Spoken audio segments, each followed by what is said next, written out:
இன்றே டவுன்லோட் செய்து உங்கள் ஃபேவரட் ஷோக்களை என்ஜாய் பண்ணுங்க. இவன் என்ன மேனா மினிக்கு மாதிரி நல்ல மேக்கப் போட்டு வரா, எதுவுமே நடக்காது. கோயிலு 6 வண்டா வரலாம், நீ அமைதியா இரு. அவன் என்ன கோயிலுக்கு வந்த மாதிரி எல்லாம் வரா, ஏதோ கரகாட்டக்காரி மாதிரி வந்திருக்கா. வேண்டாமா? சரி. 60 வருஷத்துக்கு ஒரு தடவை நடக்கிற சஷ்டி பூஜை இது. இந்த பூஜை செஞ்ச விக்கிரகத்தை யாரு வீட்டுல கொண்டு போய் வச்சாலும் அவங்க பிரச்சனை எல்லாமே விலகிடும்.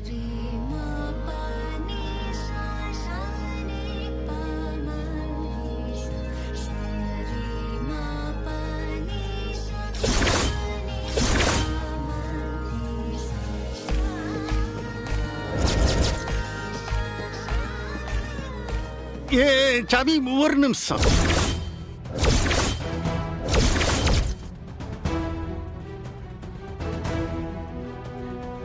என்ன மாமனார தேவையில்லாம வந்து கலாட்டா பண்ணிதீரா? இல்ல ஓன்ட்ட தான் இந்த சிலையை கொடுக்கணும்னு ஆறுல சொன்னது. வழக்கமா தர்மகர்த்தாவுக்கு தானே சிலையை கொடுப்போம், அதான் உங்க பொண்ணுகிட்ட கொடுத்தேன். இவளுக்கு முன்னாடி தர்மகர்த்தாவா இருந்தது நானு. முதல்ல எனக்கு தான் அந்த உரிமை இருக்கி. தர்மகர்த்தா இப்ப இவன் தர்மகர்த்தா கிடையாது. அப்புறம் என்ன புசாரி அதுக்கு அங்க கொடுத்த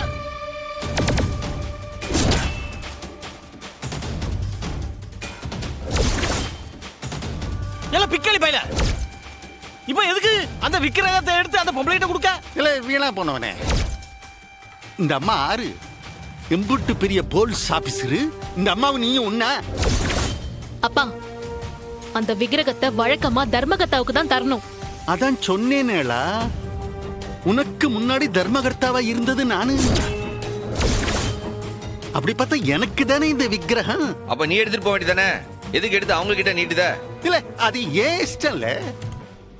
எப்பேற்பட்ட போலீஸ் அதிகாரி இவங்க, நம்ம ஊரை மதிச்சு நம்ம கோயில மதிச்சு இங்க வந்திருக்காங்க. இவங்க கிட்ட விக்கிரகத்தை தராமே என்ன உன்னைய மாதிரி வெறும் பயல்கிட்ட கொடுப்பேனா? அத இந்த விக்கிரகத்தை வாங்க ஒரு தகுதி தராதரம் வேண்டாமா? அந்த தகுதி தராதரத்தை தான் நேத்து கோர்ட்ல பார்த்தோம்ல. என்ன தராதரம் இருக்குன்னு போற எதுக்கு நீட்டுறீங்க அவகிட்ட? இந்தார்ல நீ நினைச்ச மாதிரி நடக்க கூடாதுன்னு தான் இந்த விக்கிரகத்தை இவங்க கையில கொடுத்தது. மேடம் நீங்க எடுத்துக்கிட்டு கிளம்புங்க மேடம்.